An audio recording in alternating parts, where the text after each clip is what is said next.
लोकसभा चुनाव से पहले दिल्ली में शराब घोटाला आम आदमी पार्टी की मुश्किलें बढ़ा रहा है। एक तरफ बीजेपी समेत तमाम दल चुनाव प्रचार में जुटे हैं, तो दूसरी तरफ आम आदमी पार्टी के पास नेता ही नहीं है। वजह बड़े नेता शराब घोटाले में फंसे हैं और वो जेल में बंद हैं। इसमें सबसे बड़ा नाम मनीष सिसोदिया और मुख्यमंत्री अरविंद केजरीवाल का है।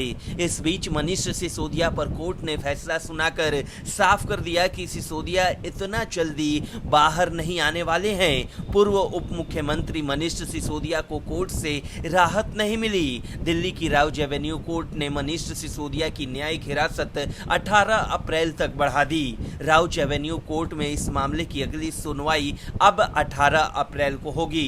कोर्ट ने ईडी से ये बात बताने के लिए कहा, अब तक एक एक आरोपी द्वारा दस्तावेजों की जांच के लिए कितना समय लिया गया।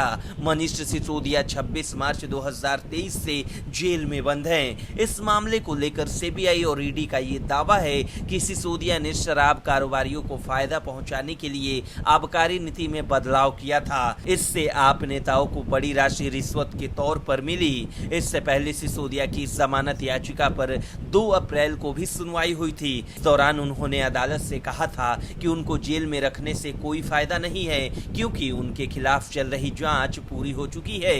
इससे पहले मनीष सिसोदिया ने अपने विधानसभा क्षेत्र के लोगों को तिहाड़ जेल से एक चिट्ठी लिखी है। इस चिट्ठी में उन्होंने अपनी स्थिति की तुलना स्वतंत्रता सेनानियों के खिलाफ अंग्रेजों द्वारा किए गए अत्याचारों से की है और शिक्षा के लिए अपनी प्रतिबद्धता जताई है। सिसोदिया ने ये उम्मीद भी जताई है कि वो जल्द ही जेल से बाहर आएंगे। उन्होंने कहा, जल्द ही आपसे बाहर मिलूंगा। अंग्रेज शासकों को भी सत्ता का अहंकार था और उन्होंने लोगों को झूठे मामले में जेल भेजा था। वहीं मामले पर सियासत भी खूब हो रही है। आम आदमी पार्टी के नेता संजय सिंह ने दावा किया है कि अरविंद केजरीवाल और मनीष सिसोदिया जल्द ही जेल से बाहर आएंगे, क्योंकि ये घोटाला आम आदमी पार्टी ने नहीं, बीजेपी ने किया है। उन्होंने इस संबंध में अपने तर्क भी रखे। उधर बीआरएस नेता के कविता के वकील भी राउज एवेन्यू कोर्ट पहुंचे। वकील नितेश राणा ने कल के आदेश का जिक्र करते हुए कहा कि उन्होंने सीबीआई को कविता से न्यायिक हिरासत में पूछताछ करने की अनुमति देने वाला आदेश मुहैया नहीं कराया है। राणा का कहना है कि उन्होंने कल के आदेश के खिलाफ अर्जी दाखिल की है। उन्होंने अदालत से इस पर विचार करने को कहा, क्योंकि सीबीआई कविता से कभी भी पूछताछ कर सकती है। कोर्ट ने कहा कि जब मामला लिस्ट होगा तब वो सुनवाई करेगी। ब्यूरो रिपोर्ट, न्यूज़ चौक। आम आदमी पार्टी क्या 2 धड़ों में बट गई है? जब से संजय सिंह जमानत पर बाहर आए हैं, क्या वो पार्टी पर अपना हक जता रहे हैं? दरअसल बात ऐसी है कि जब से केजरीवाल जेल गए हैं, उनकी पत्नी सुनीता केजरीवाल पार्टी में एक्टिव दिखाई दे रही हैं। कुछ नेता ये भी मान चुके हैं कि अगर केजरीवाल जेल से बाहर नहीं आते हैं तो सुनीता केजरीवाल ही मुख्यमंत्री बनेंगी। लेकिन इस मामले पर संजय सिंह और आप नेता सौरभ भारद्वाज की राय अलग अलग हैं। बीते दिनों संजय सिंह ने साफ कर दिया था कि दिल्ली के मुख्यमंत्री अरविंद केजरीवाल हैं, थे और वहीं रहेंगे। दूसरा कोई बनने का सवाल ही नहीं उठता। अपनी तरफ से कोई कुछ भी कयास लगा रहा है। मतलब साफ है कि वो केजरीवाल के अलावा किसी को भी नेता मानने को तैयार नहीं है। वहीं सौरभ भारद्वाज ने सुनीता केजरीवाल को बेस्ट बता दिया। आम आदमी पार्टी के नेता सौरभ भारद्वाज ने कहा कि दिल्ली के मुख्यमंत्री अरविंद केजरीवाल की पत्नी सुनीता मौजूदा परिस्थितियों में पार्टी को एकजुट रखने के लिए बेस्ट चेहरा हैं। उनके होने का पार्टी कैडर पर सकारात्मक प्रभाव पड़ रहा है।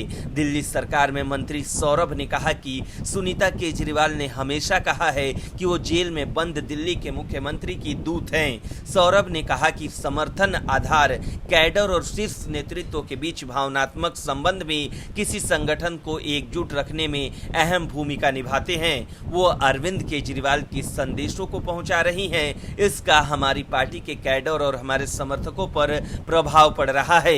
हम इसका प्रचार करना चाहते हैं। मौजूदा परिस्थितियां वो पार्टी को एकजुट रखने के लिए बेहतरीन चेहरा हैं। सुनीता केजरीवाल के लोकसभा चुनाव में प्रचार को लेकर सौरभ ने कहा कि अगर सुनीता केजरीवाल प्रचार में हिस्सा लेती हैं तो हमारे लिए अच्छा रहेगा, लेकिन ये उनका निजी फैसला है। बता दें कि सुनीता केजरीवाल केजरीवाल ने अब तक 3 डिजिटल ब्रीफिंग को संबोधित किया है, जिसमें उन्होंने ईडी हिरासत और तिहाड़ जेल से आए अरविंद केजरीवाल के संदेश पढ़कर जनता को सुनाया। उन्होंने 31 मार्च को इंडिया ब्लॉक की महारैली में भी जनता को संबोधित किया था। वहीं दिल्ली शराब घोटाले से जुड़े मनी लॉन्ड्रिंग मामले में ईडी के द्वारा गिरफ्तार किए गए सीएम केजरीवाल 15 अप्रैल तक न्यायिक हिरासत में हैं। इसी मामले में संजय सिंह को जमानत दे दी गई, जबकि सिसोदिया जेल में हैं। सत्येंद्र जैन मनी लॉन्ड्रिंग के एक अलग मामले में जेल के अंदर हैं। वहीं सौरभ भारद्वाज और संजय सिंह के अलग अलग बयानों से साफ है कि अगर सुनीता केजरीवाल की ताजपोशी होती है तो पार्टी में विद्रोह की ज्वाला उठेंगे। ब्यूरो रिपोर्ट, न्यूज़ चौक। शराब घोटाले में फंसे मुख्यमंत्री अरविंद केजरीवाल फिलहाल तिहाड़ जेल में बंद हैं, लेकिन अब सीएम केजरीवाल के बाद मनी लॉन्ड्रिंग मामले में गिरफ्तार मुख्यमंत्री अरविंद केजरीवाल की पत्नी सुनीता केजरीवाल की मुश्किलें बढ़ सकती है। दरअसल 28 मार्च की कोर्ट की प्रक्रिया की video audio recording social media पर साझा की थी। इसको लेकर हाईकोर्ट के अधिवक्ता वैभव सिंह ने 30 हजारी कोर्ट के प्रधान जिला एवं सत्र न्यायाधीश के संबंध में शिकायत दी है। सुनीता केजरीवाल के साथी पार्षद प्रोमिला गुप्ता समेत अन्य के खिलाफ भी शिकायत दी गई है। शिकायत में आरोप लगाया गया है कि आप नेताओं के साथ ही अन्य विपक्षी दलों ने भी जानबूझकर वीडियो ऑडियो साझा किया ताकि कोर्ट प्रक्रिया को तोड़ मरोड़ कर पेश किया जा सके। ये शिकायत राउज एवेन्यू कोर्ट की विशेष न्यायाधीश कावेरी बवेचा की 28 मार्च की कोर्ट प्रक्रिया को सोशल मीडिया पर साझा करने को लेकर दर्ज कराई गई है। उधर आम आदमी पार्टी सांसद संजय सिंह द्वारा लगाए गए आरोपों पर बीजेपी ने जोरदार तरीके से जवाब दिया। दिल्ली बीजेपी प्रदेश अध्यक्ष वीरेंद्र सचदेवा ने कहा कि संजय सिंह ने इस बात का खुलासा नहीं किया है कि रात में 1 से 3 बजे के बीच उनकी किसी रेस्टोरेंट मालिक से मुलाकात हुई थी या नहीं। उन्होंने सवाल किया कि शराब नीति शुरू में उचित थी लेकिन फिर बदल दी गई। सचदेवा ने कहा कि जोर जोर से चिल्लाने से झूठ सच नहीं हो जाता। मुख्यमंत्री कौन बनेगा ये मुद्दा महज नाटकबाजी है।